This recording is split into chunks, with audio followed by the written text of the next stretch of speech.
Sad सखारामचा प्रयोग बघितला. एक अप्रतिम नाट्यप्रयोग. एक अविस्मरणीय नाट्यानुभव असं म्हणता येईल. It's a brilliant play. Yugandhar देशपांडेने एक वेगळं परसेप्शन सखाराम बाइंडरचं दाखवलं आणि नीरज शिरवईकरने ते खूप छान दिग्दर्शित केलेलं आहे. नेपथ्याचा पण खूप सुरेख वापर केलेला आहे आणि मोजक्या 2च कलाकारांच्या साथीनं हे नाटक पेलणं, ही खरं तर जिकिरीची गोष्ट होती.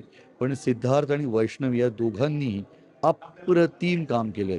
ते तुम्हाला रेग्युलर इंटरव्हलने सरप्राईज करत जातात.